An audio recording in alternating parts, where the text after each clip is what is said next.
Priority 1 message from Starfleet coming in on secured channel.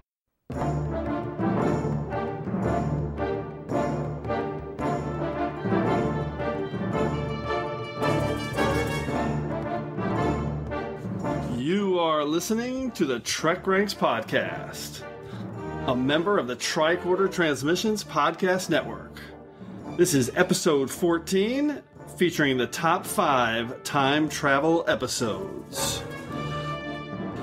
Welcome, Star Trek fans. I am Jim Moorhouse, and I am the host of the TrekRanks Podcast. And tonight, we have an inverse tachyon pulse aimed directly at the warp core of the TrekRanks engine room. Because tonight, right here on episode 14 of the TrekRanks Podcast, we're going old school. We are going OG Trek.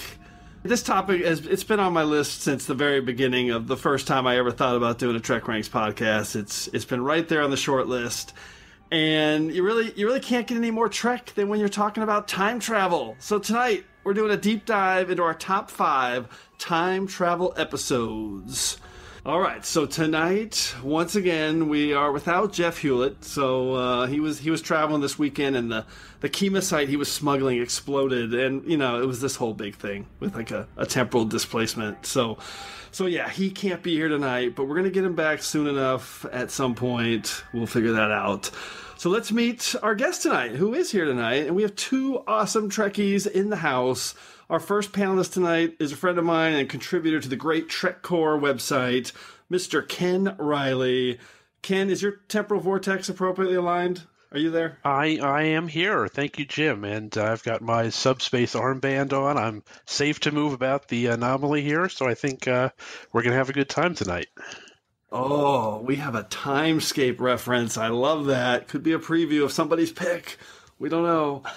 Our second guest tonight, I haven't met before today, or maybe we have in some other temporal reality. Who knows? But we have a friend in common, Mr. Adam Hunault. I can never say his name right because he's French.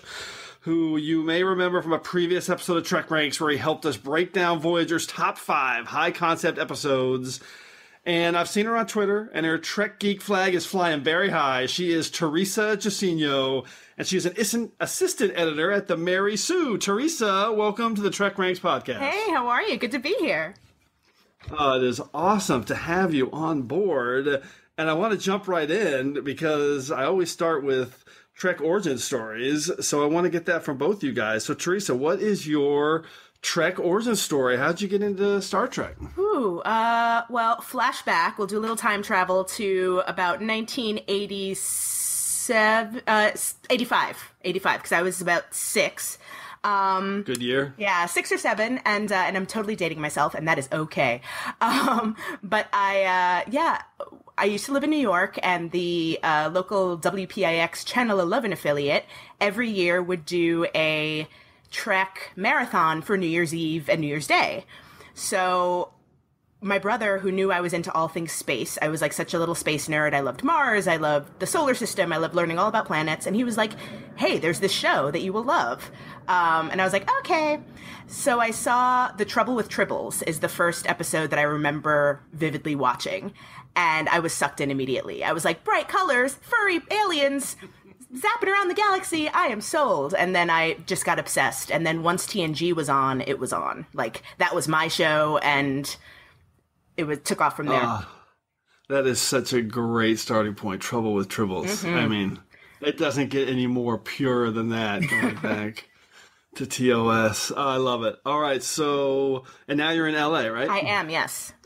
Okay, awesome. So, New York transplant in the SoCal sector. We love it.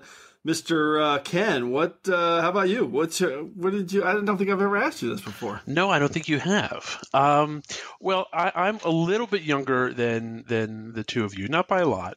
I'm old. I'm very old. By the way, I graduated from high school in '85, so yeah, I'm an old man. Yes, I liked your TrekRanks flashback that you shared on Twitter this week. Your first ever ranking. My movie review from 1980. Yes, that was awesome. All right, go ahead. All right. So, I was a little too young to catch The Next Generation, at least in the early seasons when it was still airing new episodes. And the first real memory I have of seeing it on television was actually from the season 5 episode I, Borg. And at the time, I didn't know any backstory. I didn't know who the guy with the tubes coming out of his face was, or who this bald guy in his office talking to him was. And I just have this memory of seeing that scene, at the end where, if you know the backstory, Picard talking to Hugh, trying to recreate the whole Locutus thing and trying to work through his emotions there. But I knew nothing, and it was boring as heck to me when I saw it, because I was so confused and I didn't know what to make of this. So I, thought, okay, well, the guy with the tubes in his face seems kind of weird. I'll try to check this out the next time. And there was another episode that aired like 3 days later, and it was the same episode. And then there was another episode that aired 3 days later, and it was the same episode, and I didn't understand it. So I was like 10 years old, and I didn't understand what syndication was. And I lived in a market that actually had about 3 different stations airing The Next Generation. So I got the same boring episode three times that week. And I somehow decided to check it back the next time, and I guess I kind of got hooked from there. And the first Trek movie I saw in theaters was actually Generations in '94. And from then on, I kind of caught up on the back catalog, and, well, here we are.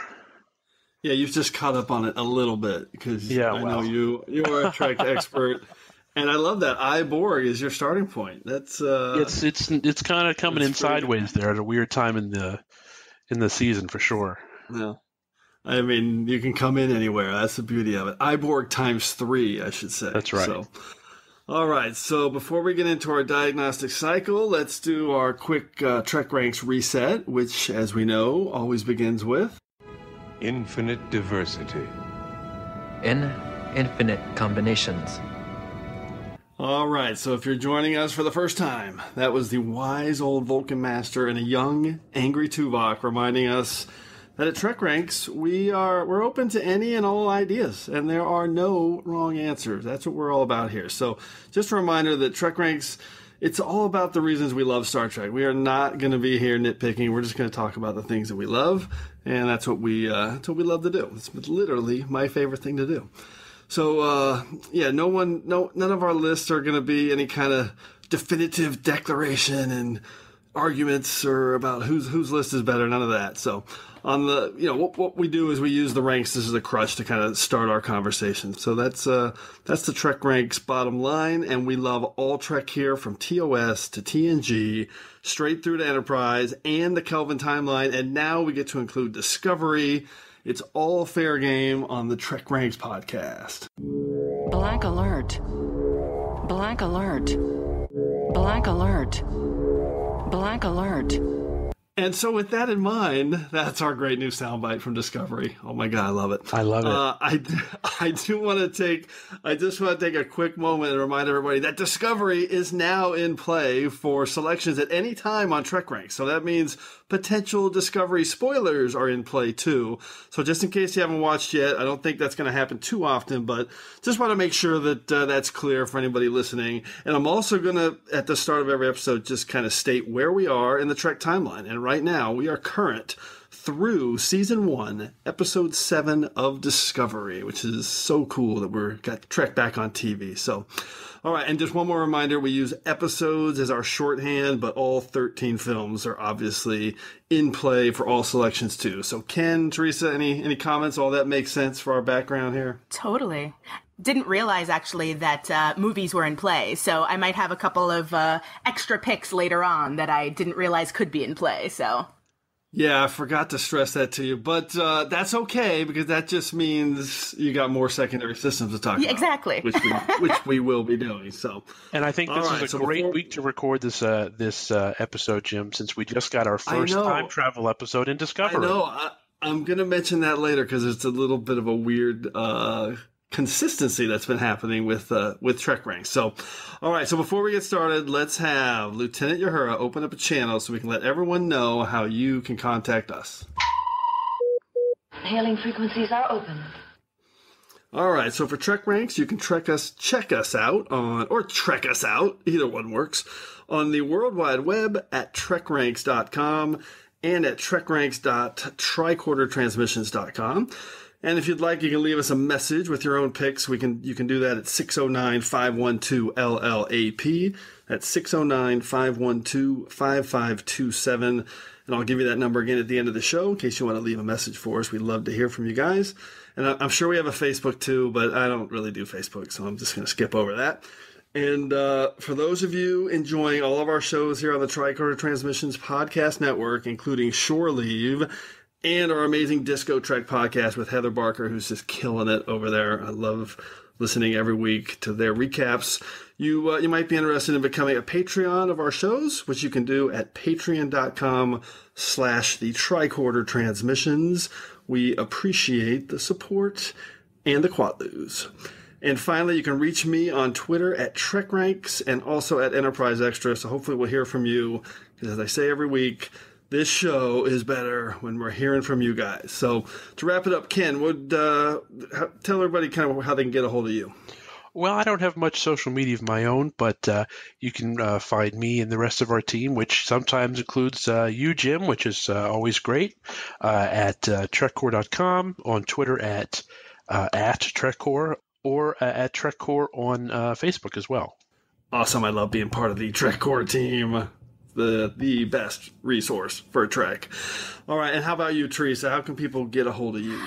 Well, you can find me every day over at The Mary Sue. That's themarysue.com. And as far as my personal stuff, I'm on social media, Twitter, Facebook, Instagram, just all at Teresa Jusino. That's TERESA JUSINO. No H in my name, please. My name is not Teresa. Okay, Thom. I love Thoms when I meet Thoms. That is a great one. Okay, so I think we're ready to have Chief O'Brien fire up a level 1 diagnostic. Diagnostic cycle will be complete in 20 seconds.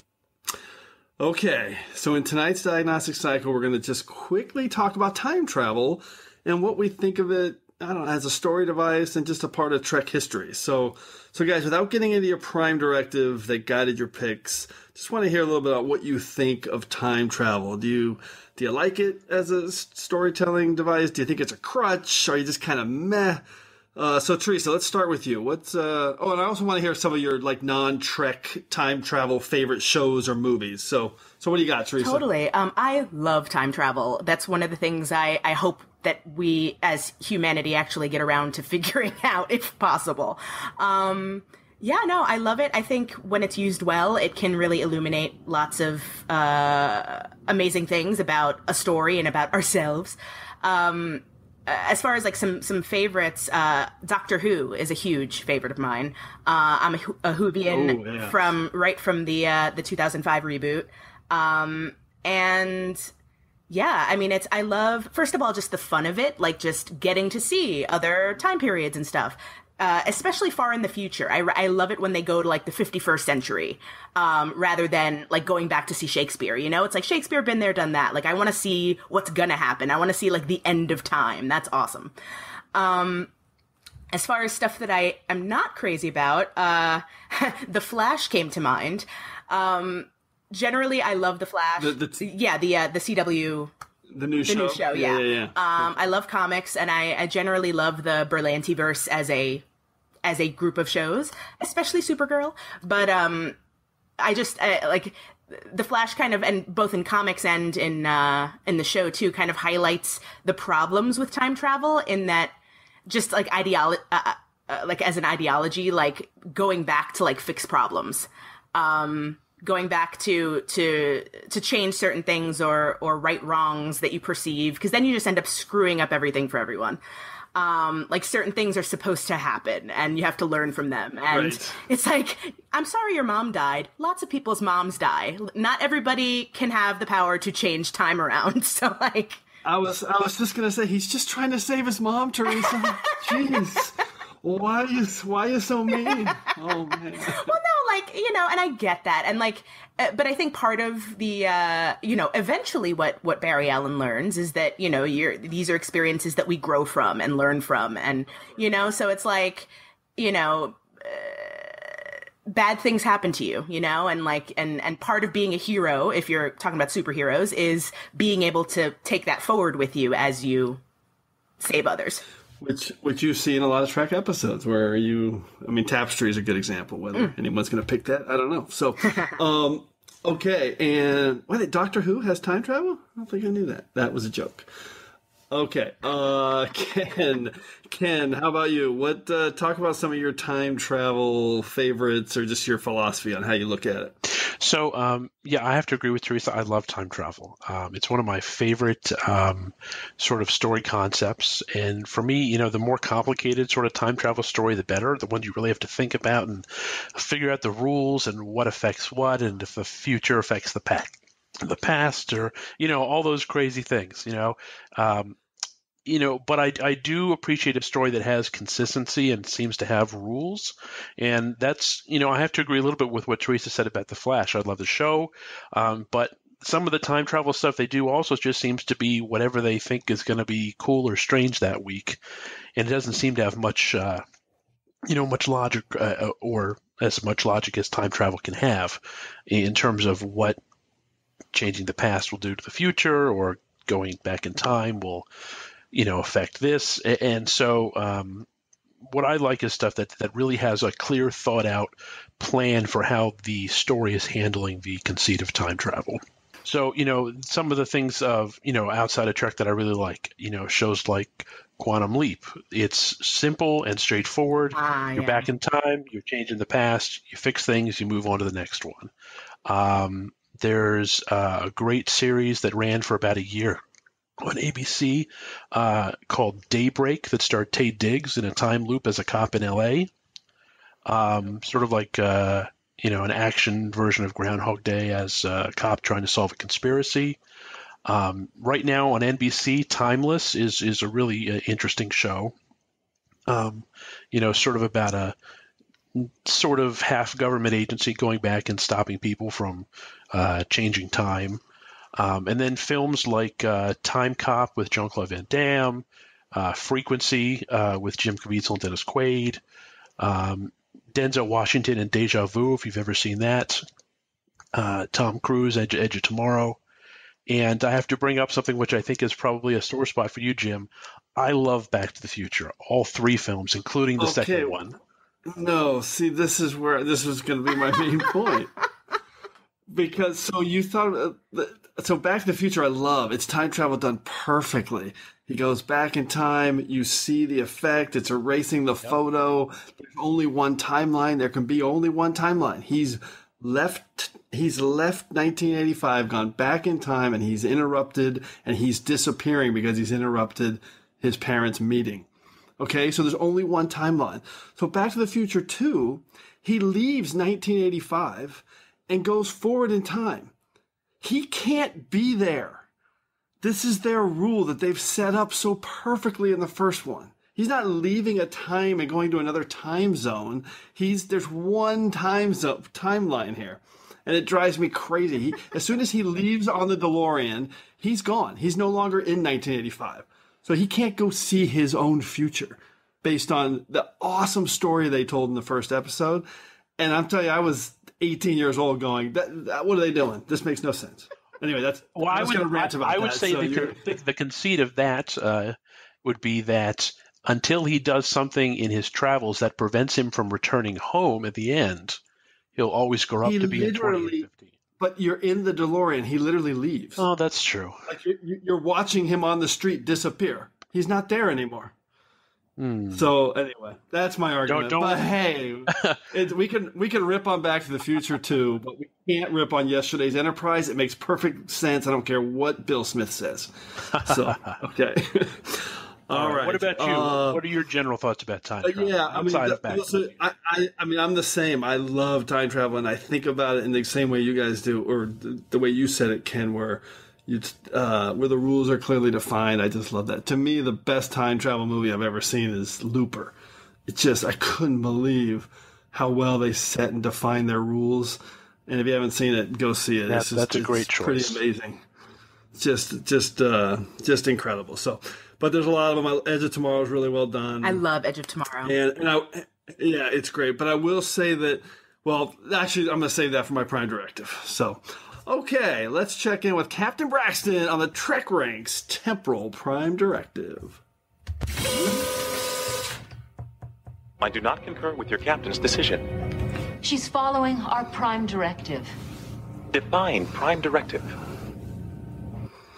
And no, that wasn't Captain Braxton. That was B'Elanna Torres, but I didn't have time to get that sound clip. So anyway, we're moving on to our Prime Directive, and let's just dive into our criteria. So Ken, let's start with you, since you were just going.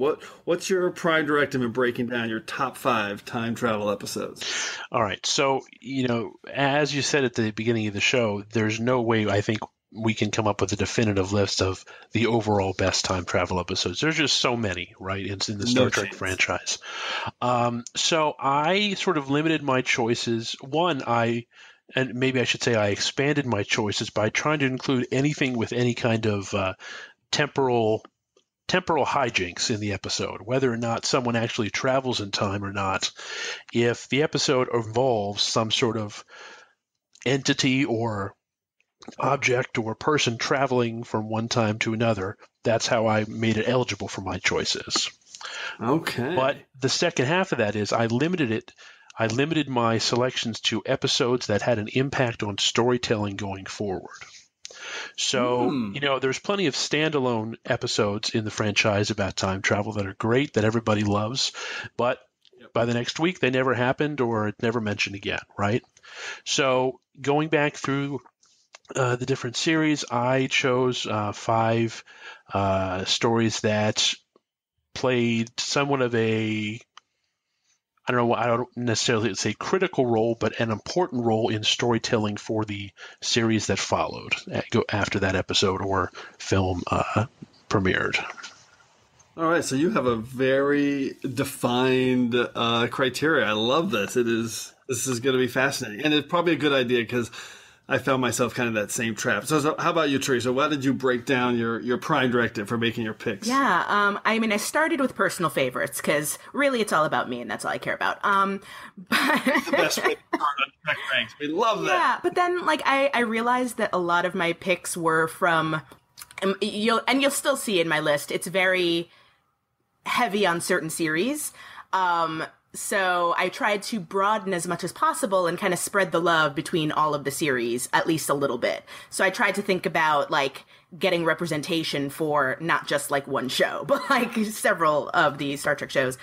And then as far as the use of time travel, kind of the same as Ken, I counted just about everything, temporal, consciously traveling in time, temporal anomalies, all of that, except holodeck stuff. If they're dressing up in period costume on the holodeck, that doesn't count. But everything else is fair game, as far as I'm concerned, because even if they're not purposely traveling through time, or actually going to a different time, there's still the element of that time period having an impact on them and on the story. So, that's my deal. That's a great breakdown. I love the need to be pretty definitive on this topic because it's so broad in terms of time travel. So, and we talked about it, it's so hard to narrow it down. So one of the things I did right away in compiling my list was, and it's just similar to what you said in your diagnostic, Teresa, was I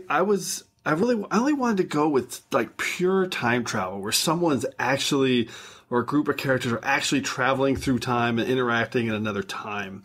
So I actually kind of eliminated a little bit the temporal displacement or anomalies or the time travel resets or alternate timelines. I kind of stayed away from those. I don't think any made my list.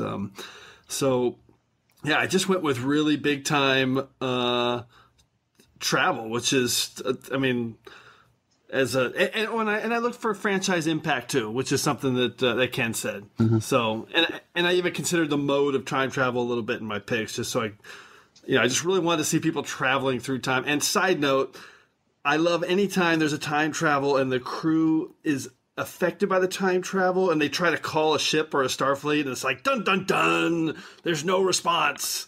So you're going to see like 3 or 4 of those in my list. I always love those moments. So that's great. And just to add on to what I had said previously, while I started with a big list based on sort of any kind of sort of temporal funkiness, only one of my episodes I think ends outside the lines of what you define for yourself there, Jim. So 4 out of the 5 has true temporal displacement.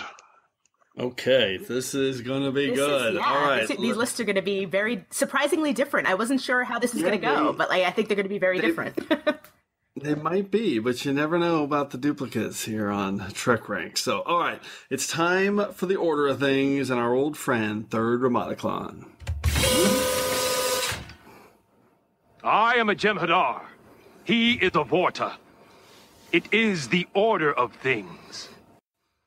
All right, top 5 time travel episodes. And just a quick reminder for each pick, we're gonna pick our episode, obviously, and then we're also going to reveal our 5-word summary and a hashtag to help kind of frame up how we look at that episode. That's our Trek Ranks staple. And I feel like we might have some duplicates, but you just never know. So, all right, we are going to get rolling with Ken first and then Teresa and roll through this. So, Ken, what is your number 5, top 5 time travel episode? All right, my number 5 episode, my 5-word summary is One Night in Old Detroit. Hashtag Welcome to Burgerland.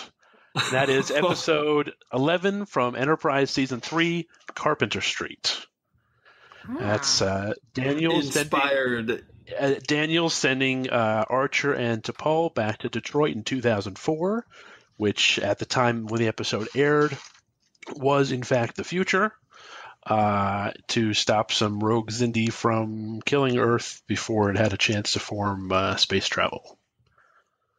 I love this pick. It is inspired. It was on my short list. It didn't make my secondary systems, but I'm just a huge Leland Orser fan, so I just love every second of him in this episode, and I love when they're ordering fast food. And it's just a fun romp, which Enterprise does pretty well. So it really is. And when I remember watching it, thinking it was just sort of like you're in the middle of this whole what we now call the Xindi arc, right? The whole season 3 storyline for Enterprise, and at the time it seemed just sort of like a little side mission, right?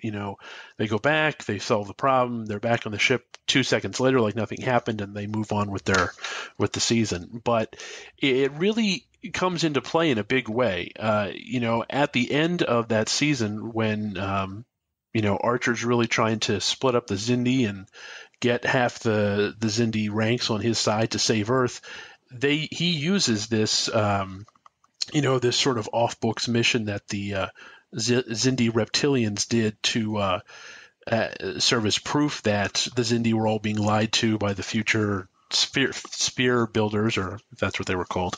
And it really works to turn the tide and ends up really saving Earth in the end. This whole episode, the fact that it happened at all. It's a big impact. Teresa, any memories of Carpenter Street? Actually, not really. I sadly did watch all of Enterprise, but don't remember them very well. To tell you the truth, yeah, it's not, and there's no shame in that. It's not an oft mentioned episode for sure. I will say though, Ken, before we move on, that if you don't realize this, I'm pretty sure that the Vulcan Science Directorate has determined that time travel is impossible. So, well, they say that now.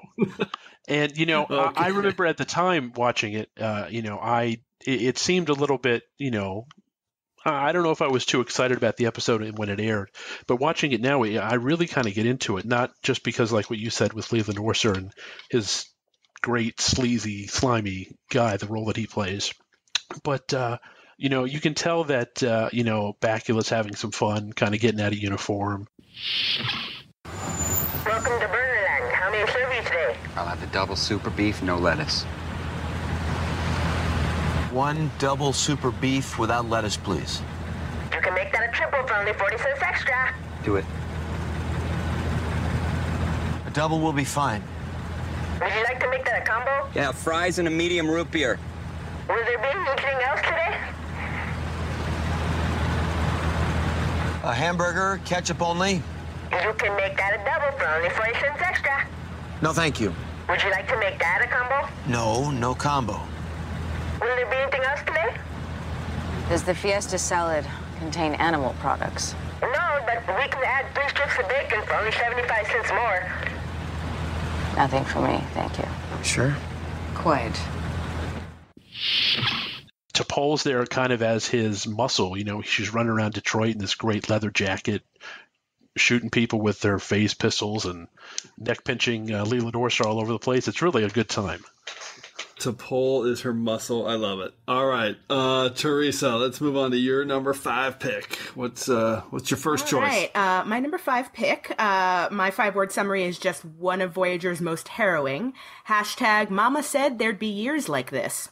It is Year of Hell from Voyager. It's, messing around with temporal stuff. And it kind of, I picked it because it really highlights that important thing for me about, here's this guy who, because he wants to bring his wife back, he's messing up everyone's life, like just everyone. And it, and you can't do that. And then what I love too is that at the end of the episode, where you think he might have learned a lesson and he has his wife back and he's spending time with her the way he should have this whole time.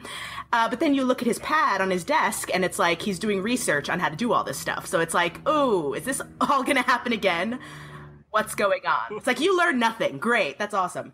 But he goes outside to hang out with his wife. That's nice.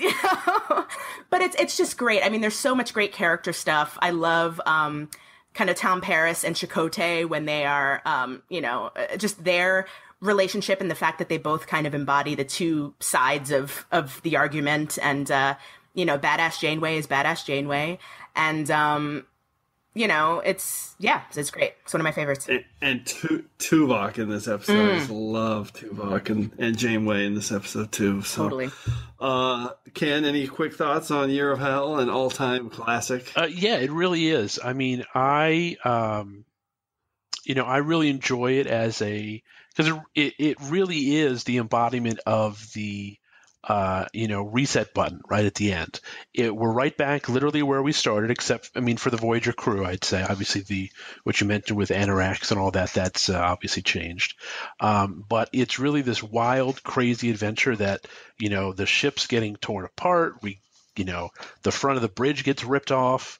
Tuvok goes blind. It's just a crazy thing. And it's really wild to watch. And, I remember back when these episodes were actually airing on UPN, it was such a big episode with visual effects and storytelling that UPN actually aired behind-the-scenes interviews and sort of a look in sort of the making of some of the visual effects during commercial breaks of the episodes, which was really wild for the time, at least for my memory. It's a great 2 hours, and it's just a fun episode all the way through. All right. Well, there's no way we're not ending this segment with Time's Up. Okay. All right. So my number 5, that was a Janeway impersonation. It was amazing. It was really great, okay. Jim. All right. Thank you. I needed that reinforcement. Okay. My number 5 pick is... I can't believe we have 2 Enterprise picks in our first round. It is Stormfront from Enterprise, and my 5 words and a hashtag is satisfying temporal Cold War conclusion, hashtag punch a space Nazi in the nose. And I just, full disclosure, I really love the temporal Cold War. Was it as fully realized as it could have been? Probably not, but I still liked what they tried to do with it, and I thought that for the most part it was executed pretty well. So with Stormfront, for me, it's just an all-time guilty pleasure. I just love seeing these characters moving through time into this kind of alternate space Nazi realm in the U.S., and just when they're thinking they're getting home at the end of the Xindi arc. So I love that. I love that altered past. There's just so much good stuff from the Nazi invasion, whether in the U.S., which is a little prescient right now. That's kind of scary. And then I love this amazing shot of the NX-01 flying over in New York City, firing its phasers at the end. So that's such a great sequence. You're right. Yeah, it's really good. And there's so many great character beats. I really like Archer and the character Alicia Travers, who was played by Golden Brooks. So for me, it's just a satisfying, fun conclusion. And I love the cliffhanger in 0 Hour, right? But it's season 3 when you just all of a sudden, what's going on? Archer's in World War II and there's space Nazis. Oh, man. When that episode aired, for those listening who were on the internet at that time, boy, it was insane. Nobody knew what was going on. I was totally on board. I was like, this is fun. The show's supposed to be fun. So I loved it. Any thoughts, guys? I would say, it definitely wraps up the Cold War, the temporal Cold War in a way that, kind of really closes the book on that whole storyline. And I think there were a lot of fans that, were kind of happy to see it go. It's not, I don't want to say controversial, but it definitely had, its detractors, people who really kind of weren't into it and were just happy to kind of put it all in the past, so to speak. I get that. It's also kind of it's really the close to pretty much Rick Berman and Brandon Braga's run with the franchise too, because that was the start of the new showrunner in oh gosh, Manny Coto. Thank you. Yes, Manny Coto, it's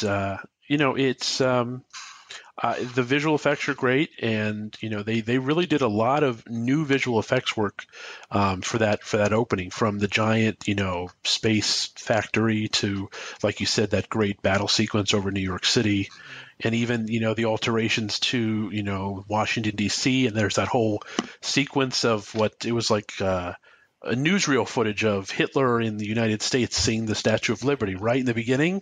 All that crazy stuff really kind of made it immersive. We must go on. It must be world anarchy or world order. That was Winston Churchill. I picked that up half an hour ago. That's true then. We're over 200 years in the past. I've also intercepted several military dispatches and a radio program, something called The Shadow. We should run a complete diagnostic. Start with the sensor array. This isn't a damn sensor glitch. We just pulled 350 caliber bullets from the shuttle pod hull. And spare us the official Vulcan position about time travel. We are 200 years in the past. Face it. But I think it's also the farewell to Daniels too, isn't it? His last appearance in the series after they end the Cold War. Oh, yep, pretty sure it was.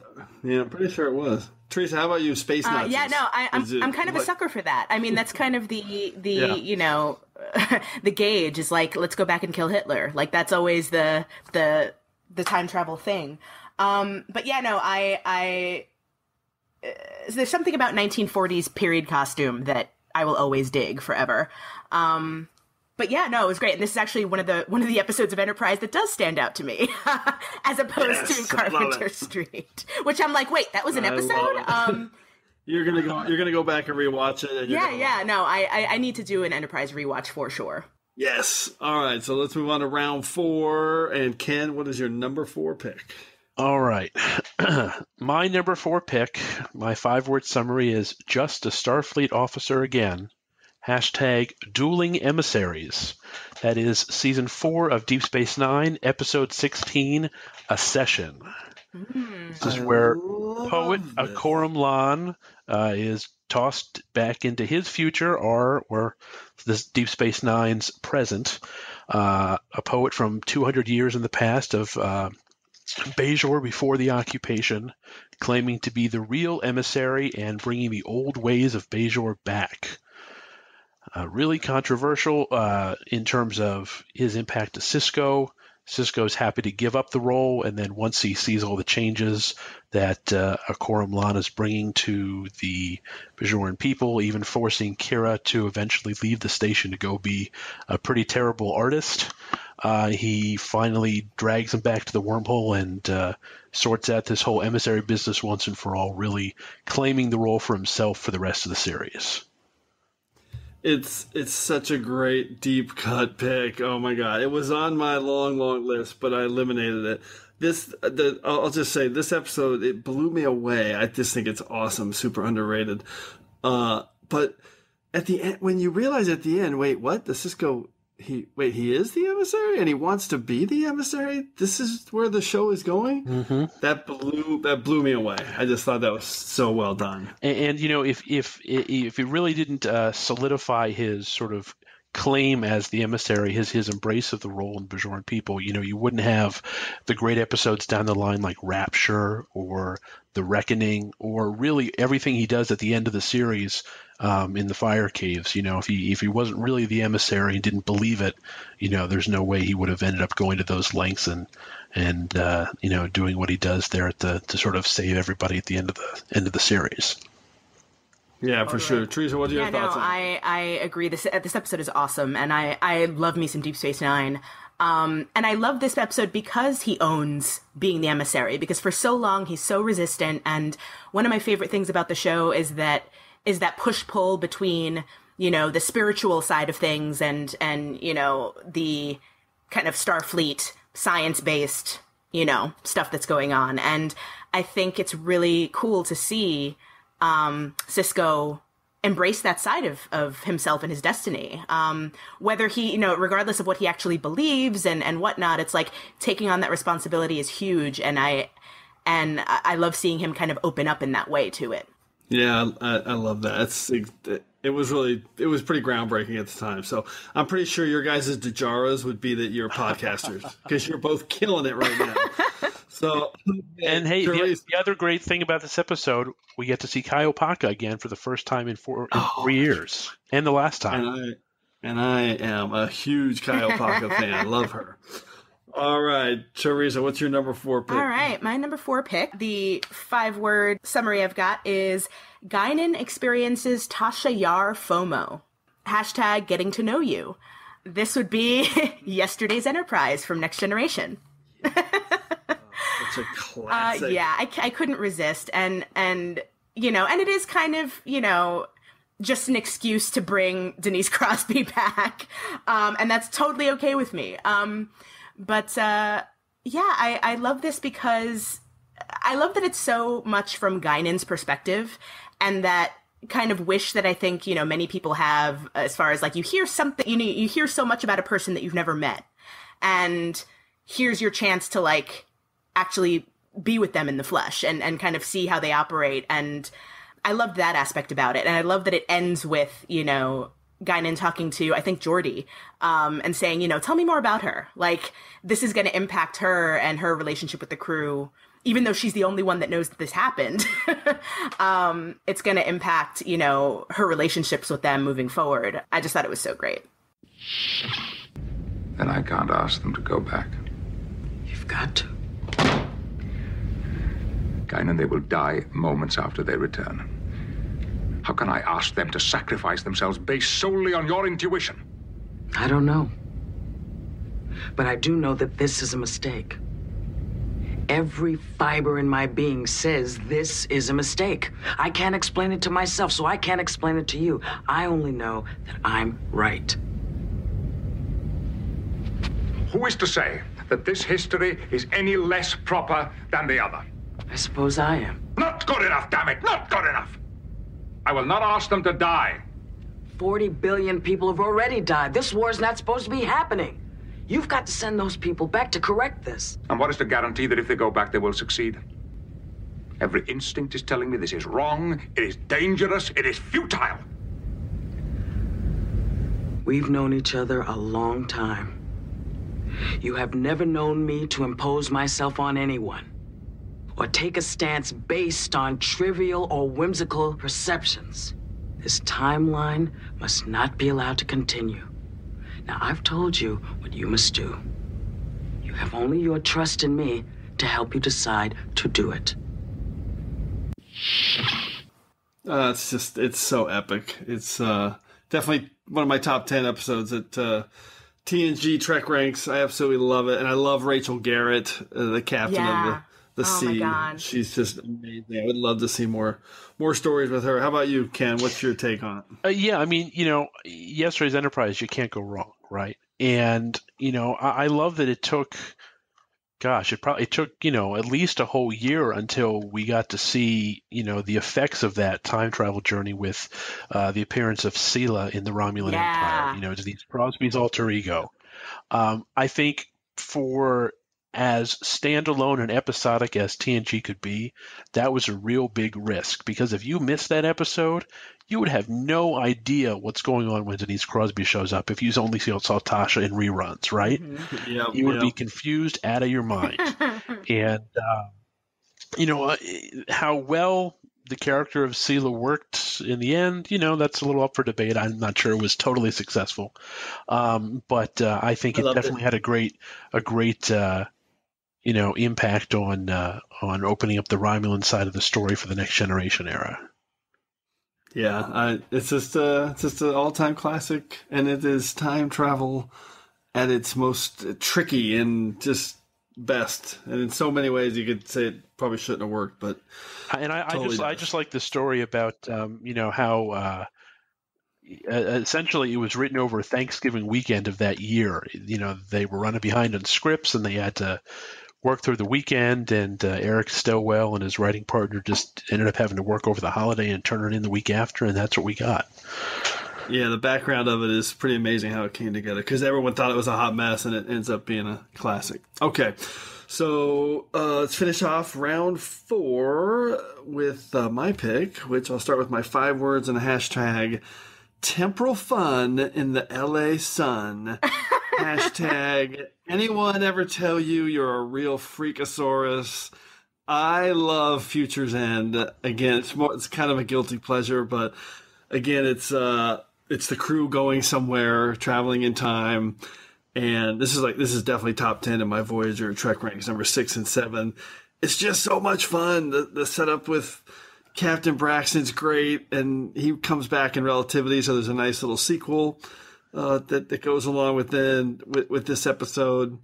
And they get the tone just right, because it's a little bit tricky. It's light and funny, but it's mixed perfectly with some real gravitas, because Henry Starling, that's a badass villain. He's super threatening.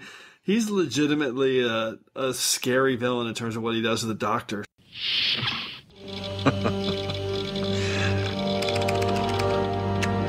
Every time I try to disable his downlink, he comes up with a new command override. Starling is using 29th century technology against us. We may not be able to keep up with him. Inertial dampers are offline. He's gotten into our propulsion systems. Disengage transporters.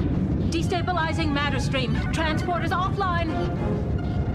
We've terminated the downlink, Captain, but he got at least 20% of our main computer data files. Get us back into orbit, and I want a full damage report. Captain Janeway. Henry Starling here.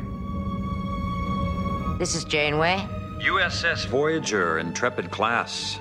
Much bigger than I expected, and much less advanced. Says here your ship was launched in the year 2371. You're from the 24th century? And here all this time I thought you were from the 29th. Looks like I have the home field advantage.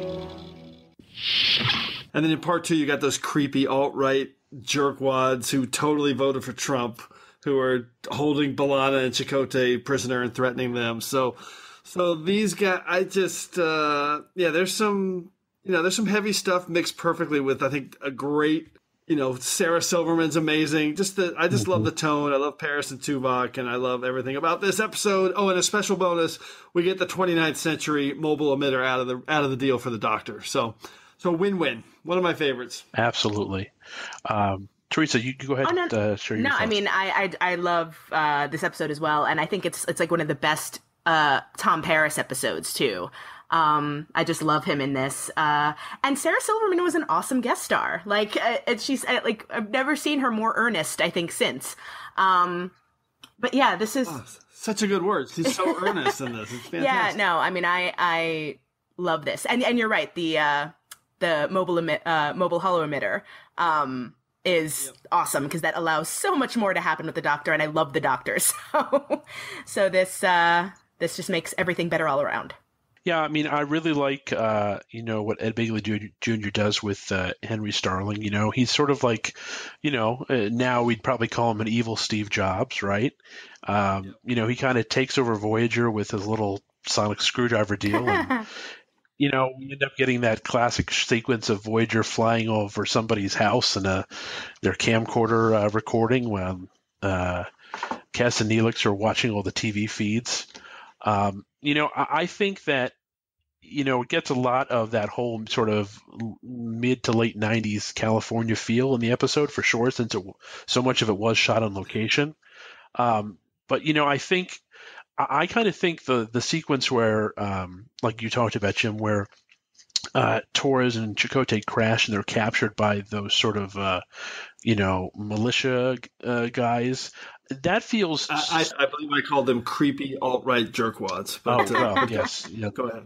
I just remember from that time period for in the real world, just always sort of hearing about, people, stocking up their weapons and forming, militias against the government. That was kind of like a real kind of classic late 90s, like bad guy thing. I think X-Files did an episode or two like that, or was, one of those true crime shows that were happening at the time. So that's the only part that really kind of feels a little bit dated, even though, as you say, some of that is certainly present in, today's society. Just the way it was portrayed, these, guys on the compound in the middle of nowhere holding the foreigners. I wish militia felt dated, but I don't know if I can agree with that one right now. The whole episode is like, it's very much so 90s it hurts. Like, for all that you're traveling in time, like, if shows in the 90s had a very distinct feel, and this like, feels the most 90s. It's amazing how they just nailed 1996 L.A. Oh, wait, they filmed it in 1996. It's like they want to save on budget. If you want to do a time travel show where you're saving on the budget, just go to the present day. It's great. That's right. Yeah, it's classic. Okay, let's move on to the soup round. Round 3, number 3 pick for Ken. What do you got? All right. My number 3 pick, my 5-word summary is You Changed All Our Lives, #Red Matter. It is Star Trek 2009. It created, it's probably the biggest impact of time travel in Star Trek history. It created a whole separate timeline that we've now got 3 great big feature films, which some may like, some may dislike, some may like some. Jim, I know you are a huge fan of them. Beyond was great. But, it really impacted not just the storytelling of being able to sort of start over in the original series era, but it really expanded the franchise. I mean, I know, Jim, you and I each have talked to how many people where they came into the franchise through those new Kelvin Timeline films. And it's really expanded what's been possible, and I think it made it possible for now Discovery to be happening again with the sort of resurgence in the fan base. Yeah, part of me, I'm just weeping here in the corner because I'm so happy that somebody picked this as a time travel episode because it's so awesome and it's so epic. And spoiler alert, I didn't pick it because it didn't quite fit my Prime Directive of going with the crew moving through time, but. I love this pick. It's an incredible film. It's number 3 or 4 on my TrekRanks films. I can't get enough of it. Teresa, how about you? I love it, and it would have gone on my list if I would have been thinking about the films. I love the 2009 film, and I do love Beyond. Had more trouble with Into Darkness. And Alice Eve needed to put her clothes on, but but the 2009 and I argued with so many friends about Vulcan, and I'm like, you know what, y'all need to simmer down. I love it. I love the reset, and honestly, it's what needed to happen for the franchise. I think that if you're gonna do a Star Trek movie, you're gonna try to bring in new fans, you have to do something risky like that. Like, you just have to. Otherwise, you're just playing to nostalgia all the time. And this way it kind of breathes new life into the franchise so that a different group of fans can kind of, get what they want to get out of it, as well as, it's still Kirk, Spock, and McCoy. And you're still getting that dynamic in a different way. So I love it. Yeah, I totally agree. And the fact that they went into dialogue in saying that the original timeline is still there. That's what really sells it, because even to this day, they were filming 10 years ago in that first movie now. As clear as they were that, the original timeline's still there, there's still some, folks who haven't quite come to terms with that being the fact. And, I think that they, having it spell it out that way kind of, should have resolve the issue. Like, they know. Here we are. Apologies.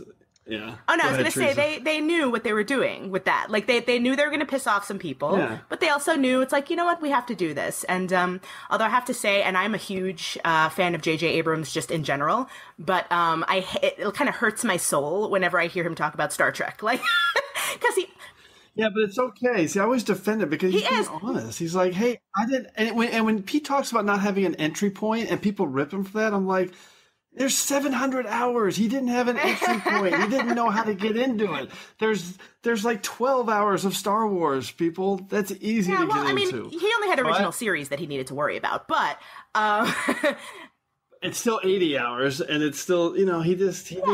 I get what he talks about, and I am a huge J.J. Abrams fan too. So and listen, I'm not like ripping him for it. I mean, I'm all for like being honest about that, but then he keeps like, it's like there's certain times when I've heard him talk about it as a strength, like, and it can be, but like it just seems like he's so much more devoted to Star Wars, and it's so clear, and it's like, dude, just stop talking about it, just. Yeah, but it doesn't. I get what you're saying, but it doesn't bother me. I get it. And for anybody who still thinks these movies erase the timeline, I don't know what to say to you. I mean, it can't be any more obvious. So, all right, let's move on. I will say, though, that when I was sitting there the first time watching it, I'm like, when's the reset button for Vulcan coming back? Because Vulcan's not gone, right? And then it was like, oh, no, Vulcan's gone. But I'm okay with it. They did a great job telling that story that they chose to tell. All right, Teresa, what's your number 3 pick? My number... 3 pick. Here's my 5 words and a hashtag. Learn from, don't repeat history. Hashtag Sanctuary Lives Matter. Past tense from Deep Space Nine. And this is where I, get a little bit political, because this to me, I mean, that's why this episode is here, honestly. I thought it was great as far as, doing the thing that sci-fi in general does so well, which is, look at real life issues through a genre lens. And it also emphasizes the point that certain things need to happen in order for us to learn and grow from them. Because there is that temptation to kind of fix it or to help things along or to give, a certain side an advantage. And, the reason why the Bell riots mattered is because they happened and spurred other people to action. And so, without the Bell riots, there's no federation. There's no, oh no, there is a federation at that point, but, No, it's after that. Yeah, I'm getting all confused. But it's part of the history of humanity. What it took to get to that point. And developing, a place where, or a planet where we don't need money, where we don't need, all of that stuff. That happens because of the events of that, and so it's great, and I love that the that Cisco and Bashir kind of wrestle with that. Yeah, I love the way it defines identity for people. It's so important, and it's so prescient at the time, and to now it's still so relative. Just that people need to be seen and heard, and not just forgotten and pushed aside. And we're only 7 years away from the Bell riots, 2024. So that's enough. Well, look who we've got here. Way to show initiative, new boy. take him and throw him back there along with the rest of our guests. What the hell do you think you're doing? I think I am making a political statement. Maybe if we're lucky, I might even be able to stage a nice little photo op. I hope that meets with your approval. Do as he says.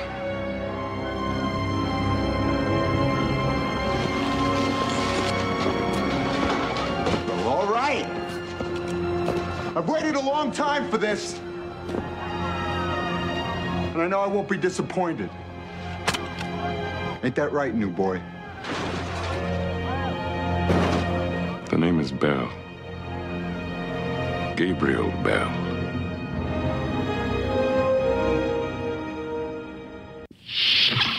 This is a awesome pick. And Ken, what do you think? Well, I think it's a great, two-parter too, and it's for some of the smaller moments too. Like, Clint Howard comes back to the franchise from being Baby Baylock back in the original series. O'Brien and Kira beaming through the different time periods, trying to find their colleagues. You've got them in the 60s doing the whole flower child thing with the hippies, and right. Kira trying to explain away her broken nose. And then, I there's the whole sequence with kind of Dax being rescued by that rich business guy, which, it kind of plays a little bit odd, but, she finds herself in high society and hacking the global communications network to get the story out, so she has something to do on her side of things. And I have to say, I really like the callback to this two-parter in Little Green Men when Nog's reading up on Earth history, and Cisco's the face of Gabriel Bell in his textbook. That's right. Yeah, all humans look alike. That's right. Yeah, no, I like that have and have not with Dax and that guy who runs Channel 93 or whatever it is. And I also love that I think they perfectly executed the kind of fun and simple technobabble with like the chronoton particles and the cloak and the Heisenberg compensators and we're back in time. So that's you don't need to just have some fun technobabble. We don't need to hear anymore. And that's this kind of goes back to the explaining our feelings about time travel in general. But like for me, I'm less interested in the technological aspects of the time travel and more interested in what it does, like how people use time travel and what purpose it serves and all of that. Like the how of it, we'll figure that out. Yeah. And also it's only impossible until it's not. So there you go. We're gonna figure it out. We have to.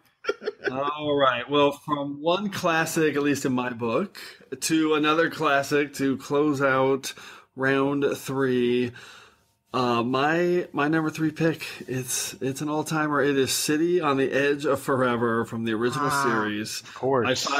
My 5 words in the hashtag are Spock's discovery dooms Edith Keeler, and the hashtag is, it's a long one, I am endeavoring, ma'am, to construct a mnemonic memory circuit using stone knives and bearskins.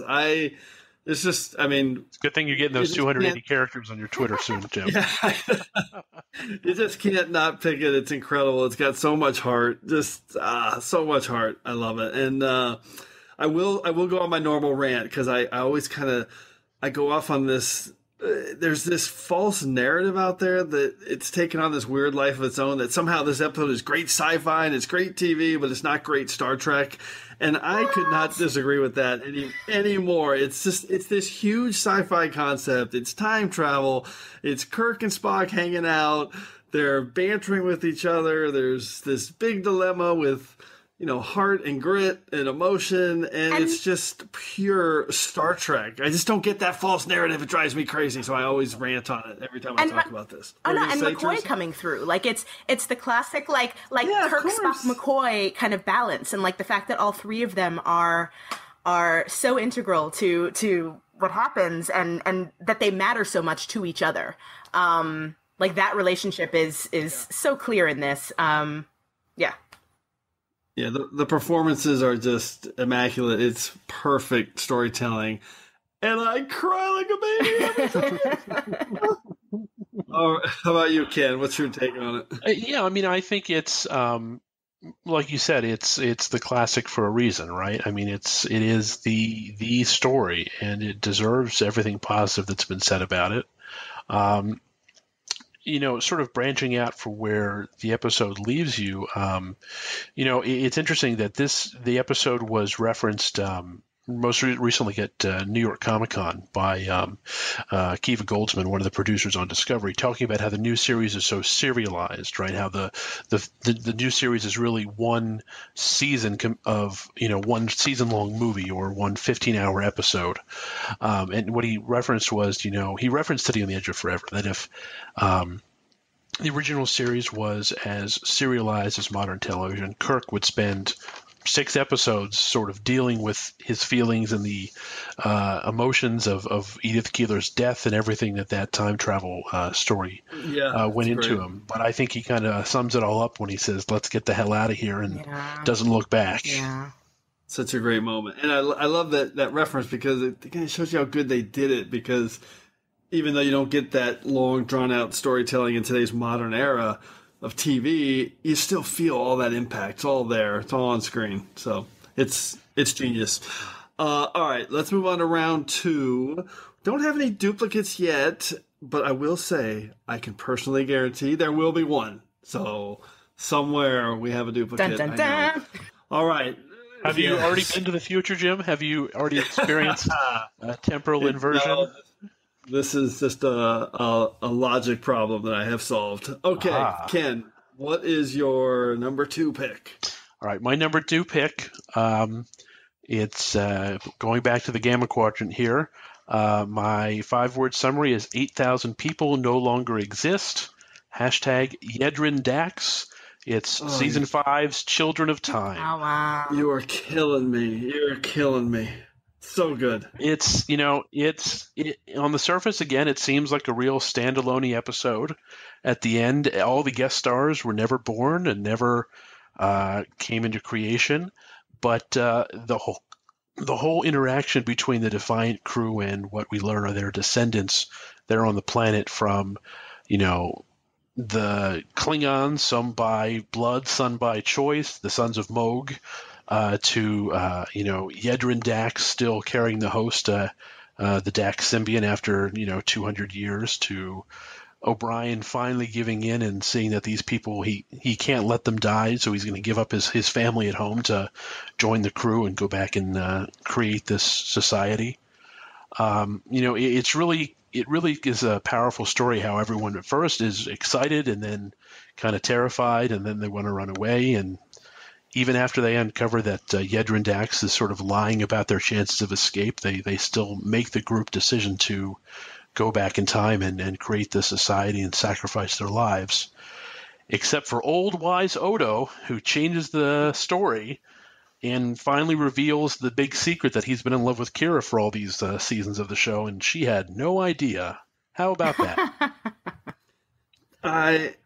Your Prime Directive of picks that change the story, I'm looking at, it's amazing. These picks are phenomenal.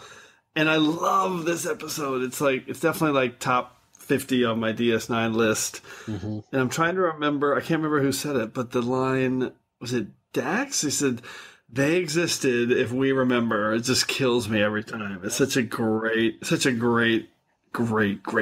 time travel episode. And how angry Kira is at the end at our Odo for something that he had no control over.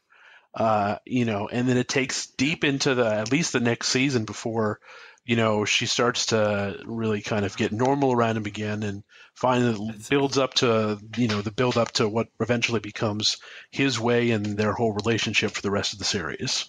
Such a great point. He had no control over it, but it's him. So it was him, but it's not because of time travel. I love it. All right, Teresa, what do you think of this episode? This is one of my favorites too. And I do love that they, they have to make the decision to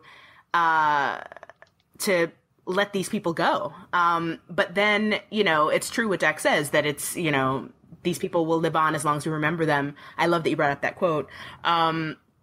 And I honestly, one of my favorite parts of the episode are the new Klingons. The, like carrying on Klingon tradition, even though they're not Klingons, and it's, I love that because it goes to show like the things that really matter and the things that really last. Like, conflicts come and go, political lines shift, like borders shift, but things like culture and language and ideals, like that's what withstands the test of time. So like even centuries later, they're still carrying on this tradition of this culture, and it's just beautiful. I can see the Klingon heart beats strong here. You honor us with your words. We have tried to live as you taught us to. We've never plowed fields or milked cattle. We've lived as warriors. Hunters. Last year, I slew a yarbear 3 meters tall. Your mek'leth was my only weapon. The beast maimed me, and for a time it seemed I would die from my wounds. Now I wish I had. It would have been a warrior's death. He could have taken his place among the honored dead in TrekCore. Perhaps he will yet. No. Ceasing to exist because my parents were never born, that is not a death worthy of TrekCore.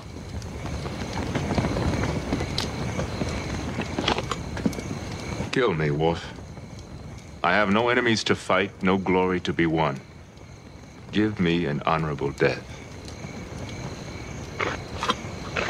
Don't make us wait for the end like farm animals waiting for slaughter. I will come to you tomorrow and do what you ask.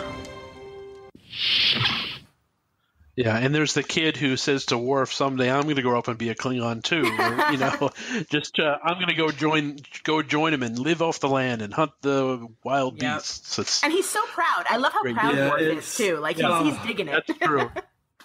So I'm so glad you brought up those Klingons because that aren't Klingons, but they're so cool. They represent so well. The writing's so good on this one. I'm pretty sure it was Renee Echeverria wrote that one, but it is a phenomenal episode. Okay, Teresa, what is your number 2 pick? Okay, my number 2 pick. Benny is a human being. # diversity in sci-fi. It is Far Beyond the Stars on Deep Space Nine. Honestly, this is one of my favorite Star Trek episodes of all time. It only made number 2 on this list, but in general, this might very well be, my number 1. Just because it really, obviously with Deep Space Nine, you have like the first and only, black captain on, in Star Trek, until Burnham gets promoted. Which, fingers crossed. Someday. The only thing I will accept other than that is if Tilly becomes her boss. But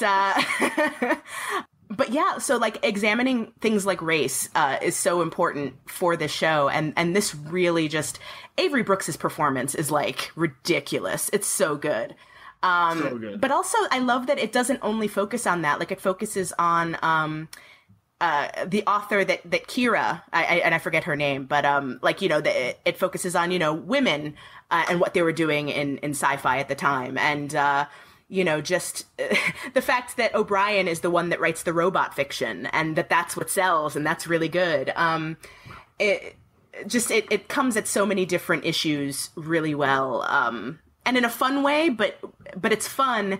And it also is serious when it needs to be. Like, it's not just a fluffy episode. It's time travel and costumes and what have you, but it's like handling it in the best, most like substantive way possible. Oh, it's heavy and it's real. It's real. I love this episode. You really, you nailed it with and the performances are so good across the board. Whether it's I love Terry Farrell with her kind of bubbly secretary.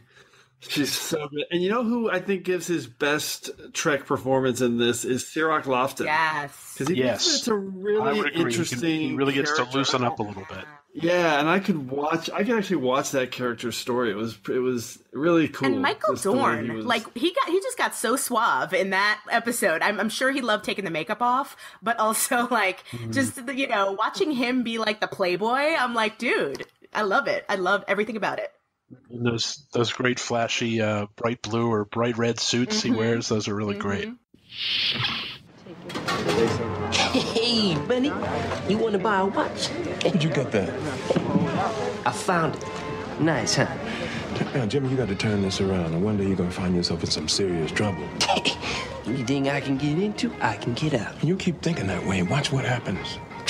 Man, why you always trying to lecture me? I'm not trying to lecture you, Jimmy. I'm just trying to help. Now, you want to help me, you can buy this watch. I can use the cash. Why don't you get a job? That's what? A delivery boy or a dishwasher? No thanks. I like being my own boss, setting my own hours. Sounds like a great life. Yours ain't no better. Writing stories about a bunch of white people living on the moon. Man, who cares about that? Hey, I'm not doing that anymore. I'm writing about us. What, colored people on the moon? Oh, check out next month's issue. Colored people on the moon. This might do that. But first, I'm gonna need to raise me some cash. I mean, it's a game changer too in terms of kind of how you look at the series, and well, maybe it's all just in Benny's mind. I was just saying somebody that this is their version of the Saint Elsewhere ending. Yeah, right. True. Yeah, true. And there's I think that one shot. Yeah, go ahead, Ken. I think with getting the rest of the cast out of makeup too really shows off what strengths the actors in this show had. I mean, you have the scenes where Armin Shimmerman and Renee Bergerois are going at each other. First, it's just over the stupid donuts, but then it's fighting over getting Benny's story published. You've got the sort of in-joke of Kira and Bashir's alter egos kind of being romantic because, the real life at the time, that's when the two actors were getting together, or maybe they were married at that point in real life. And then, of course, you got Hertzler with his great drawings of Air Force Station, Deep Space Nine, out in the cosmos. It's incredible how much they crammed in there, because Cole Meany too with his kind of stuttering guy, and then you got both Jeffrey Combs and Mark Alamo playing heavies, and Mark Peters is there too preaching. It's incredible what they crammed into this 45 minutes. Absolutely epic. Now let me ask you this: they revisit this in Sand, Image of Sand, right? Yeah. Where all of a sudden Benny's in a paging Dr. Wyckoff. That's right. Paging we Dr. get, Wyckoff. Casey Biggs Damore in there as the Dr. Wyckoff. Now, do you think that changes the impact of Far Beyond the Stars, or do you think that was just simply, the Pa race trying to play a trick on Cisco? It's too deep. Yeah. It's too deep. I always thought of it. as the latter. I never really thought, Star Trek is in the mind of Benny. No. But it's fun to think about. Yeah, no, I was going to say, like, it's fun to think about. I mean, it's kind of like my headcanon that is the case. But, as far as actual Trek, I don't believe that's the case. But it's like, regardless, Benny is real. Because I do believe that Benny is Cisco. Like, that's kind of how I always read that episode is that Benny is the side of Cisco that is holding on to that wonder, and also that, and remembering, why the struggle is important. Yeah. And then let me just close, but there's that one, it fits perfectly what you just said, that shot of when he's looking through the blinds and you see his reflection and he's wearing his Starfleet uniform. Benny Russell sees the reflection of Cisco in the window. So good. Just a perfect hour of television. And a great pick. Okay, round 2. We're going to close it out with my number 2 pick. It's another all-time Star Trek classic. My 5 words in a hashtag is subtle, strong, hilarious, smart, perfect. Hashtag not your damn whales. And it is my all-time number 1 favorite Star Trek film, Star Trek IV, The Voyage Home. I love literally everything about this film. I mean, the time travel element is done so well, and they just somehow, again, this is another one with the tone is just perfect with the humor and the gravitas of their situation, and just for me, it just works on every level. The There's the time travel is the callback to the naked time, so I like that. The early CGI of the floating heads is a little weird. Yeah, it was weird then, and it's weird now. But I don't know. The production design on this film. I love the probe. I love everything about this movie. It's hilarious and it's fun. What do you guys think? Yeah, I mean, I don't think there's a funnier scene in the franchise than when Kirk and Spock are debating if they like Italian. Yeah, I totally agree. I mean, the way Shatner and Nimoy just do that quick back and forth in, it can't be more than, 8 seconds. It's just astounding. I mean, they are living and breathing their characters at that time, and it's just so natural and so naturally funny and serious at the same time. And I don't know, it's one of my favorite scenes in all the films. Yeah, it's legitimately perfect. It is so good. How about you, Teresa? What's your take on Oh my God, I love Home? it. It's amazing. And honestly, like I always kind of think of Star Trek 3 and Star Trek 4 as obviously they go right into, each other. But they those first 3 Star Trek, or the first 4 rather, sorry, kind of all fit together for me in one piece. So I think of it as a great end to the first chunk of Star Trek movies, and it's kind of perfect. It kind of ends everything in a very true to the spirit of Star Trek kind of way. Yep, that's a perfect summary. All right, let's move. Still no duplicates. All right, round 1. It's our number 1 picks for our top 5 time travel episodes. Ken, what's your number 1 pick? All right, so keeping with my theme of impact and, follow through on the story, this episode, before I reveal it, this is the one that's a little bit outside of sort of my initial criteria, but I think it's an extremely important episode for the viewer. And my 5 words are, this is SETI Alpha 5, # Captain T'Pol. It is episode 8 from season 3 of Enterprise, Twilight. Interesting. Yes, it still fits your criteria. I get it.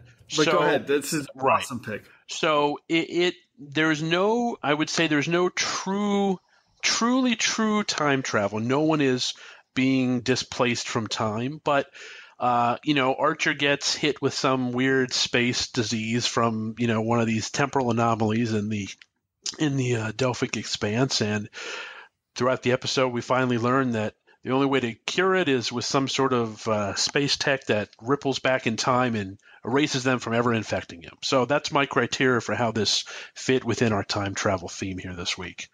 And in the end, it never happened. He spends 5 minutes in sickbay and he's good to go.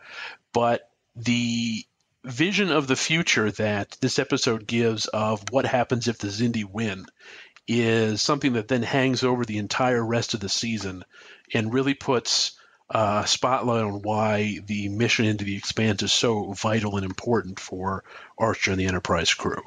Not only does it have, I think, probably the best cold open in the franchise with Earth just being destroyed, right? Yep. I mean, that's pretty crazy.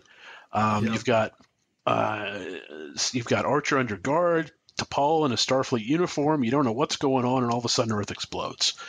And there's just so much to it. Not just the really defeated attitude of everyone we see in the future. From eventually we see him as Captain Trip of the Enterprise, just blandly mentioning that Earth's gone in a conversation, to the desperation of the crew when this Uridian shows up trailing Phlox and really driving the Xindi to the last known human outpost.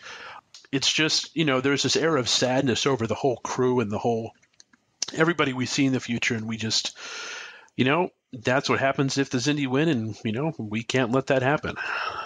Yeah, it's super impactful. It's in my top 5 for Enterprise. It is an epic episode, just perfect. I love the way they reset with at the end on this one. How about you, Teresa? What's your Twilight take? I mean, it's an amazing episode, and I'm a sucker for anything dealing with memory and memory loss, just because it's so, like, I mean, not to get too personal, but, like, you know, I have a lot of, like, Alzheimer's and things like that in my family, so, like, you know, that kind of thing resonates, and that resonated for me in this episode, too. Like, in the midst of dealing with all of this, you know, the Xindi winning and you know, humanity being a, you know, shadow of its former self, there's still this man who has an illness, and just the way that is kind of juxtaposed with the major events of the thing is really powerful to me.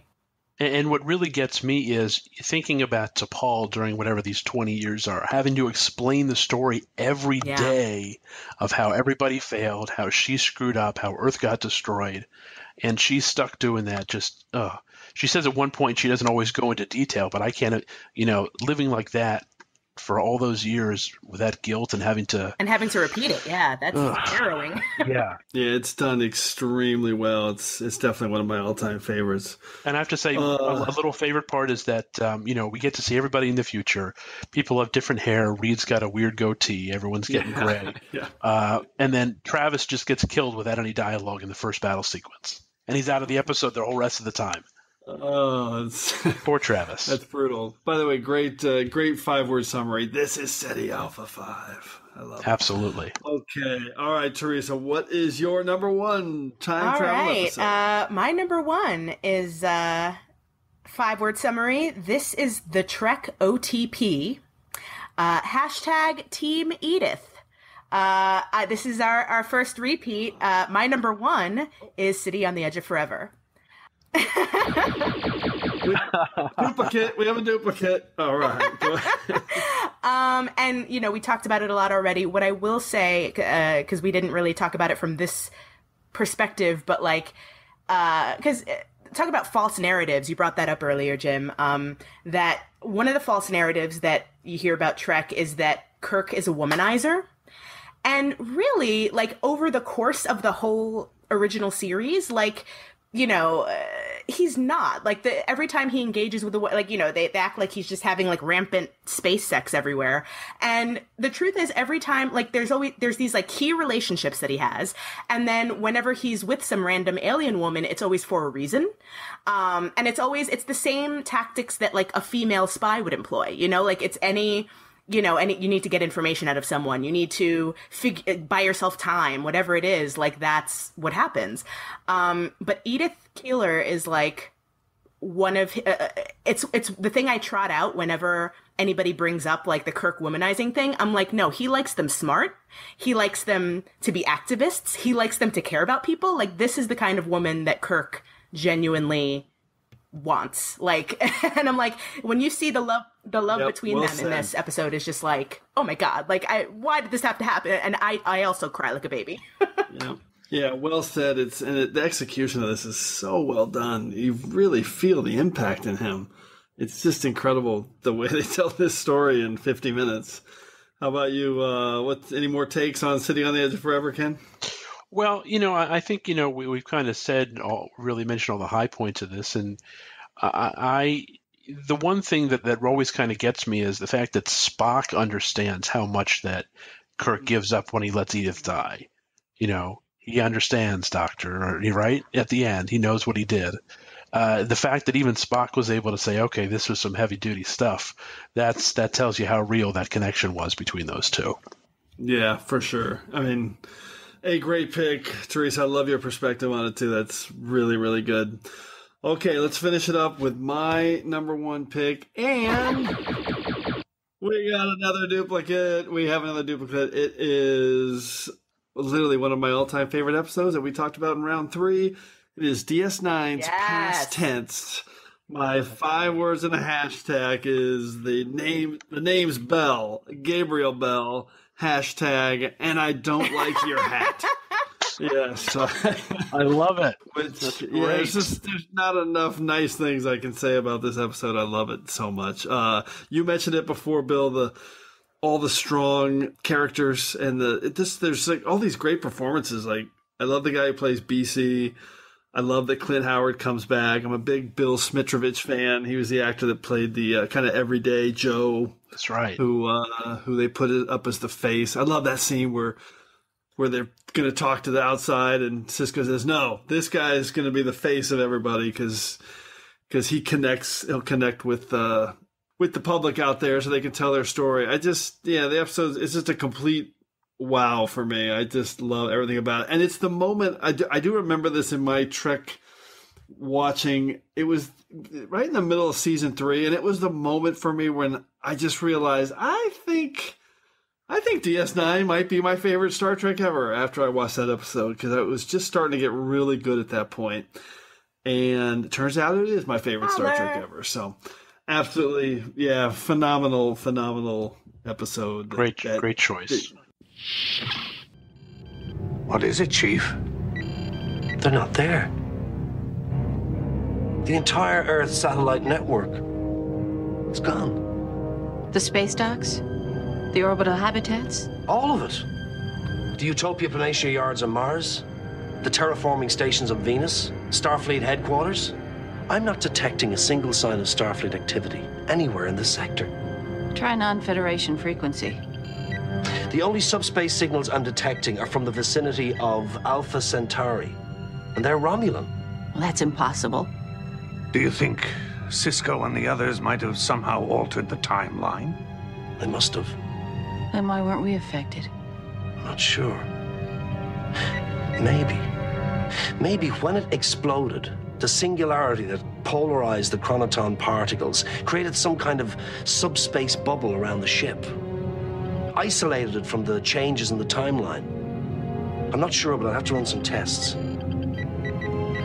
One thing's for certain. Right now, this ship is all that's left of Starfleet.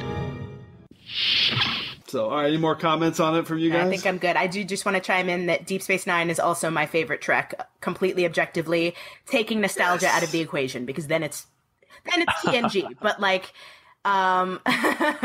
but removing that just purely from objective, quality storytelling standpoint, gotta love me some Deep Space Nine.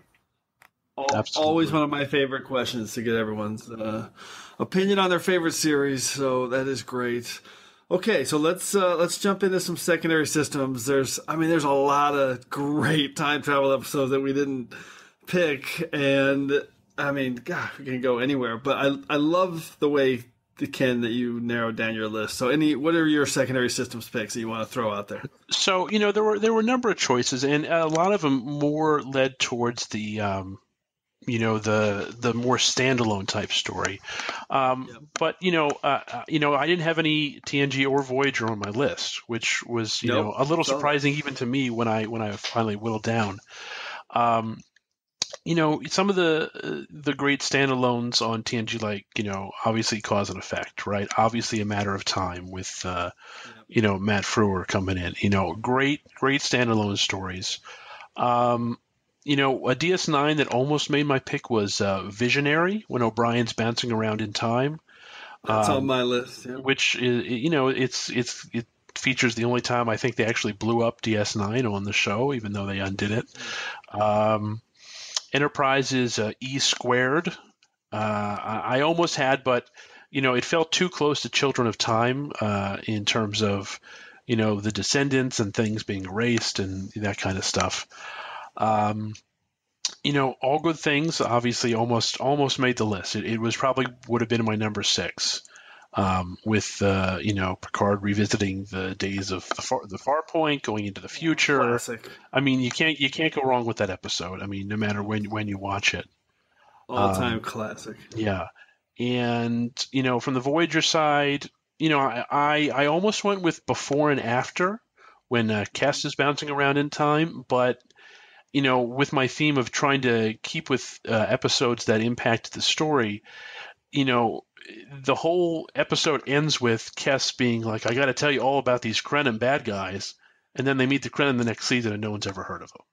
Yeah, but they did carry through the chronoton particle frequency number, so at least they did that. Yeah, I think they probably used some of the same visual effects shots too. Yeah, but they had that moment where Seven was like, wait, I know this number. So yep, but that's fair. All right, any other shout outs? Not specifically. Although, maybe after we do our secondary systems, I'm interested to see what your bottom of the list time travel episode is. Oh, we don't talk about that. We don't talk about the episode. We'll do that in a sound chat, a side chat. Okay. Yeah. That's right. All right, Teresa, how about you? What's your what are you telling your secondary definitely. systems? We talked about one already, which is the Star Trek 2009 film. Love the Kelvin verse and all of that. But then again, thinking about films, this just popped into my head. But First Contact, because like past tense, I love when time travel happens within events in its own history. You know what I mean? Like you had the Bell riots, which are totally fake, but like it's true in Star Trek universe. And like First Contact, going back to the creation of the warp drive, like that's awesome. And getting to James Cromwell, who's amazing in this movie, as oh my god, Zephram. I was like Jebediah? No, it's I was like, what is his really biblical name? Zephram Cochrane. That's great. Yes. So that, and then 2 episodes that I would have included if we had more space was A Piece of the Action from original series. Even though it's not strict time travel, but because it's but fun. They recreated the 20s, recreated right? that time period, and it had an effect. Like watching, Spock trying to drive a car was like awesome. And then The Visitor from Deep Space Nine. Yeah, I was wondering if anybody was going to mention that was really, really good. And just kind of, again, it's one of those really human stories, like where at the end of the day, it's about like a kid losing his dad, and the impact of that. And it was just so well written.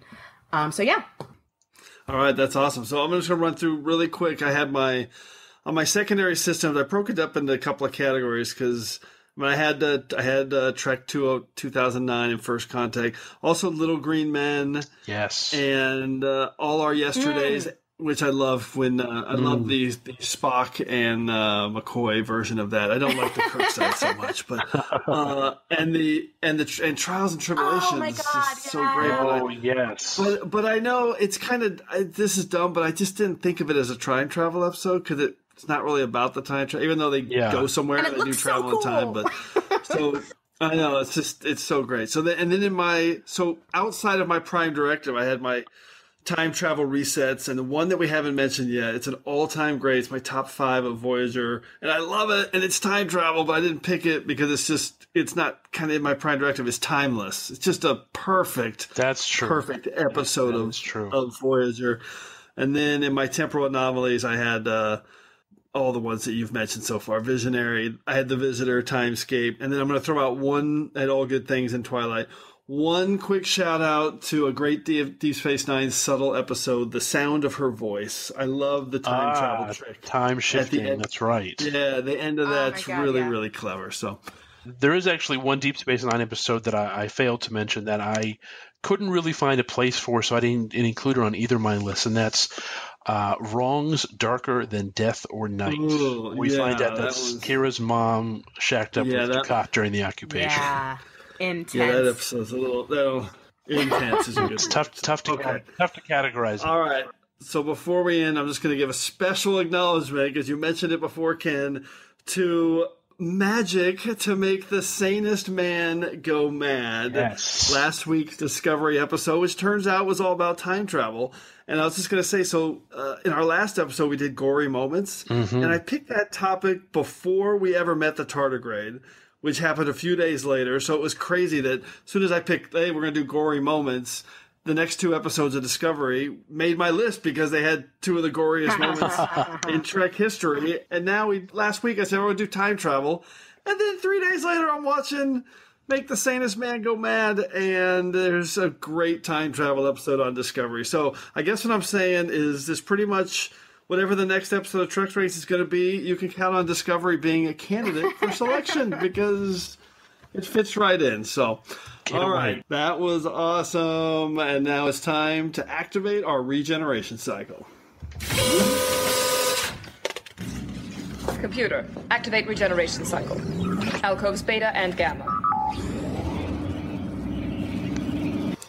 Okay, let's start with a quick recap of everyone's picks. So, Ken, run through your top 5 here really quick. All right, my number 5 was Carpenter Street from Enterprise. My number 4 was A Session from Deep Space Nine. My number 3 was the 2009 Star Trek film. My number 2 was Children of Time from Deep Space Nine. And my number 1 pick was Enterprise's Twilight.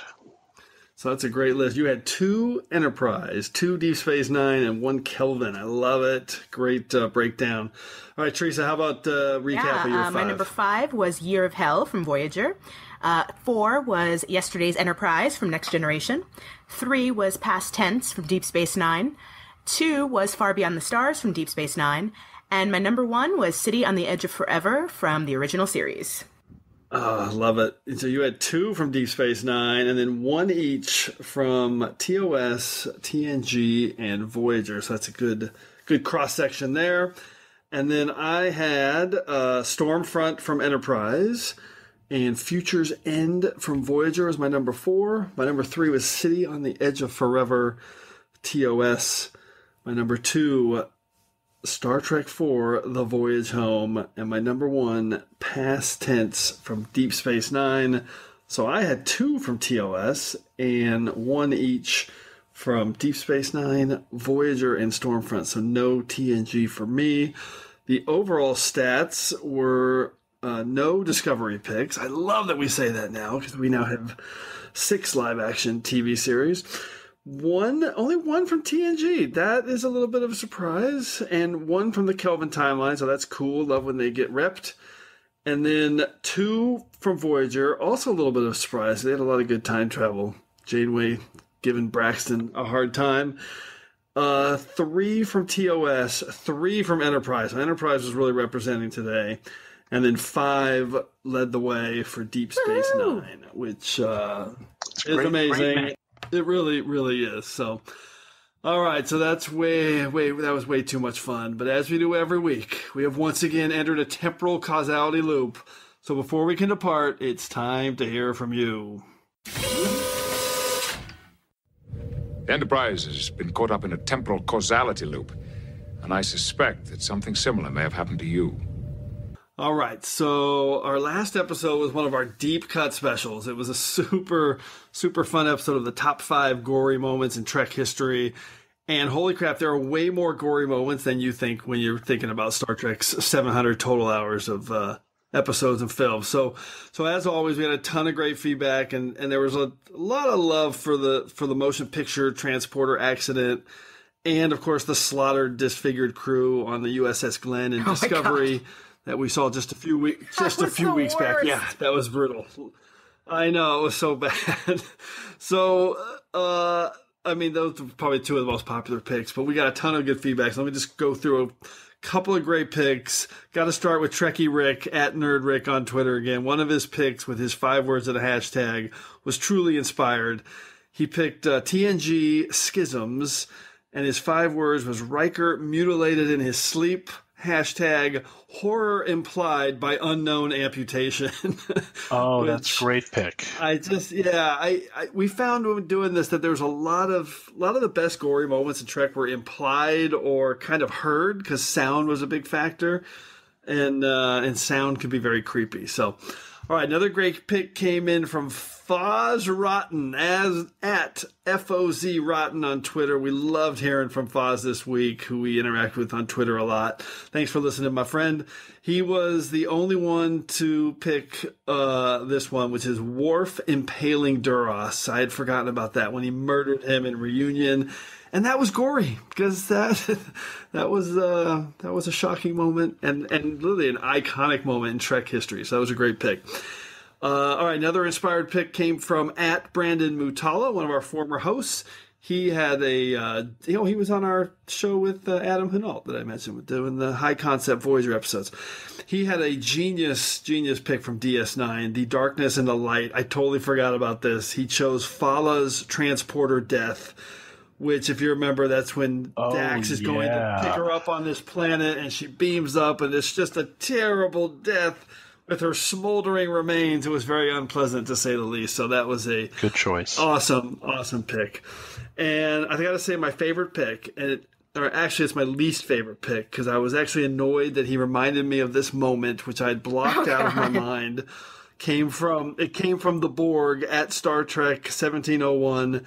Just a brutal pick. It was his number one. It was from Voyager's episode Cold Fire, where Tuvok's melting face and his eyes when Kes is working on her telekinetic powers.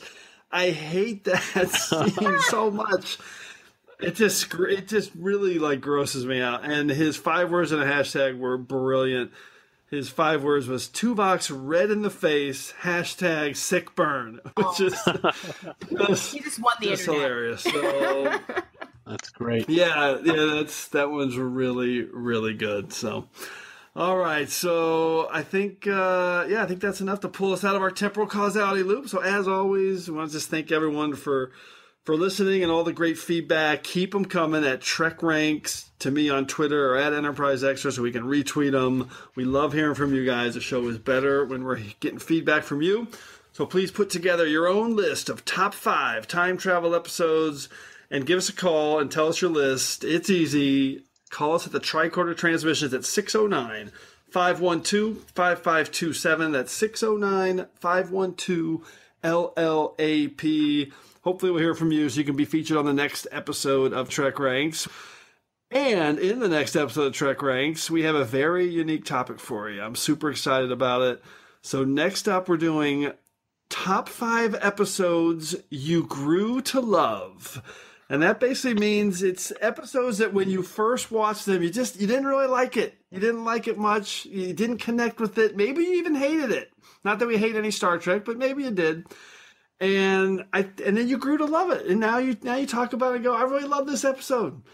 And I think it's going to be a really insightful and interesting topic. I know immediately what my number one is, which we'll find out on our next episode. So Ken and Teresa, anything jumping out at you guys that you might immediately include in your top 5 episodes that you grew to love?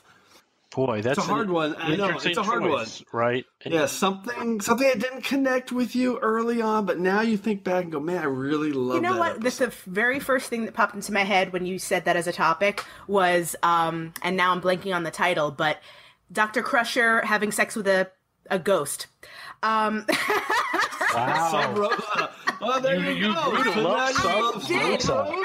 You know what? Because if I could have sex with a space ghost, I would. Honestly, exactly. I grew to love it because it's such a female story. It's such a it's one of those things where I was just really, when I first saw it, I was like, this is bananas and ridiculous. And then over time, as just kind of how I interpret, and maybe it's because I write for a feminist pop culture site for a living, but just the fact that it was so centered around Beverly Crusher's experience of that, and the fact that it was through her family and her grandmother, and all of that, like all of that just started to really appeal to me. That there was a Star Trek episode like that was so feminine, for lack of a better word. So yeah, I came to love it.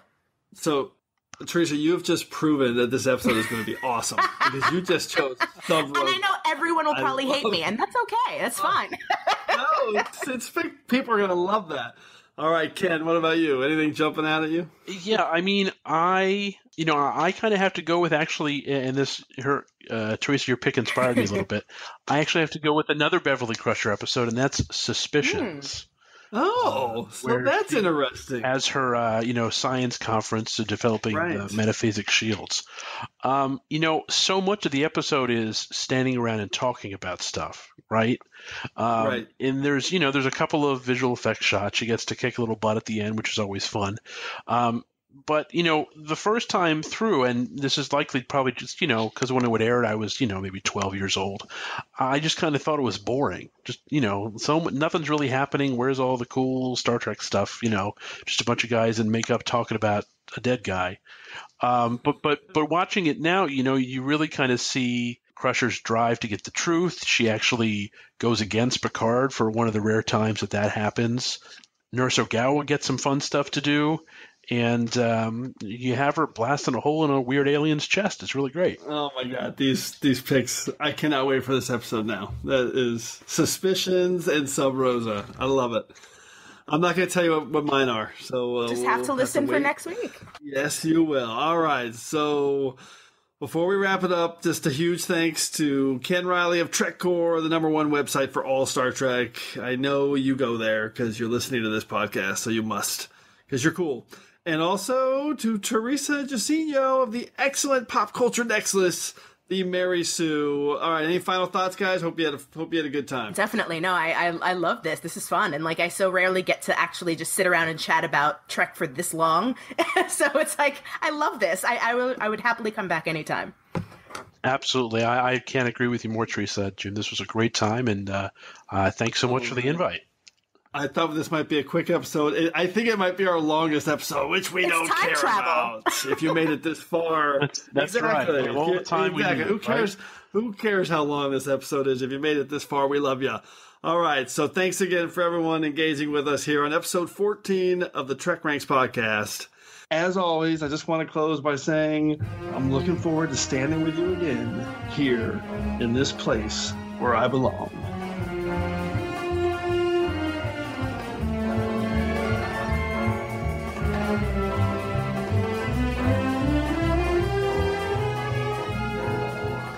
Hi there, thanks again for listening. If you're cruising the galaxy looking for even more Trek talk, why not visit our good friends Bill and Dan over at TrekGeeks.com?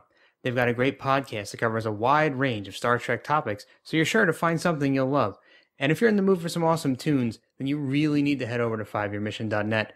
The guys are writing a song for every episode of the original series, and each one is absolutely brilliant.